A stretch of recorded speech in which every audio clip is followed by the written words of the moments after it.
All right, so this is just a quick video on a few tips I found to modify a rat trap to make sure when it fires off, it's dispatching the rat. You get a humane kill. That's what we're trying to do is, we want to get rid of the rats, but you want to kill them instantly and not have them suffer.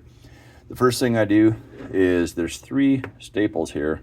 And what you want to do is put this on a soft piece of wood and pound those down just a little bit to protrude, just so you can grab them with your pliers. And what you're trying to do is just bend those ends over a little bit like this. And what that does is it locks these 3 staples in.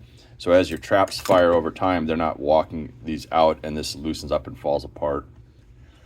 The second thing I do is these springs right here are, when you pull this over, this is loading up with tension. And they tend to dig into this wood, which is releasing some of that spring tension. And so what I've done is I either put a washer or a couple of pennies under each, one under each spring. And then also you want to separate these, because as this pulls back, these arms want to walk in, releasing some tension. So by setting these on some kind of metal and then locking them in place, I used a scale, and this actually has about 20% more tension being set up like this. And then, these staples being locked in place help keep that in place, because you're putting more tension on your system. You want it all locked in.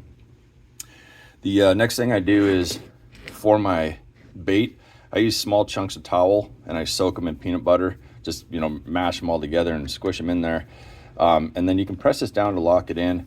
And you want to keep this small enough so the rat has to go in quite a ways, and so they're in that kill zone. So when that bar comes over, it has the best chance of snapping their neck or whatever and dispatching them quickly.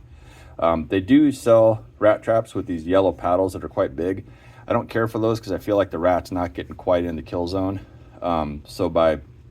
You can cut those paddles down if you wish, to get their head a little further in there. So either way, this has helped me get rid of a number of rats, and I hope it was useful.